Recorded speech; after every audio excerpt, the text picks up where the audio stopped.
네, 제주에서의 코로나19 확진자가 연일 발생하고 있습니다. 이 같은 추세대로라면 이번 주 100여 명에 육박할 것이라는 조심스러운 전망도 나오고 있습니다.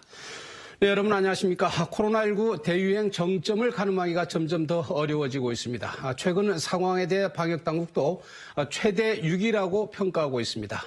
현재의 유행이 일시적이거나 지역적인 게 아니라 지속적이면서도 전국적인 상황이라는 것입니다.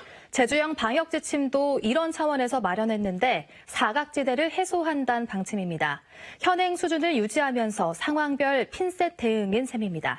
네, 문제는 실효성입니다. 사회적 거리두기의 격상 시기를 놓친 것이 감염 확산을 위한 저지선 구축 실패로 이어졌다는 비판이 나오는 시점이기 때문입니다.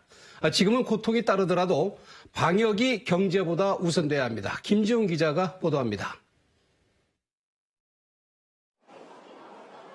지난주 제주도 내 일일 평균 코로나19 확진자 수는 1.3명. 지난달 24일 수도권 사회적 거리두기가 격상된 직후 일주일 관광객이 전주보다 5만 4천 명이 감소했습니다. 이에 따라 제주자치도는 수도권과 타시도가 사회적 거리두기 단계를 추가 격상시켰지만 제주에선 현행 1.5단계를 그대로 유지하기로 했습니다. 대신 사회적 거리두기 1.5단계에다 플러스 알파로 이른바 핀셋 방역 대책을 내놨습니다. 관광객과 타시도를 방문하는 도민, 결혼식과 장례식 등 코로나19 발생 우려가 큰 경조사에 대한 맞춤형 방역을 강화하겠다는 겁니다. 원희룡 지사는 마구잡이식으로 방역 지침을 일률적으로 강제하는 데 따른 불만과 논란을 줄이면서 차단 방역에 대한 강력한 권고와 동참을 끌어내는 대책이라고 밝혔습니다. 관광객에 대한 핀셋 방역은 8대 핵심 관광 클러스터를 중심으로 특별 점검할 방침입니다. 하지만 관광업계에선 벌써 고개를 갸웃거리고 있습니다. 8대 관광 클러스터가 코로나19 위기감이 크던 올 상반기 관광객 통계 조사에 따라 정해졌기 때문입니다.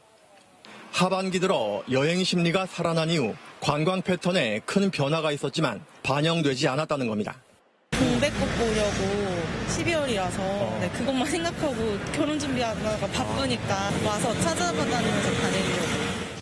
따로 공부는 없고 그냥 렌트카 해가지고 되는 핀셋 방역엔 관광객 이동 동선이 훨씬 더 복잡해질 것이란 예측이 빠진 셈입니다.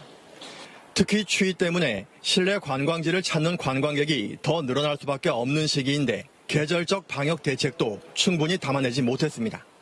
1.5단계 플러스 알파 방역 조치엔 들어가지만 현장 상황을 감안할 때 실효성을 점치기는 쉽지 않을 것으로 보입니다. JIBS 김지훈입니다.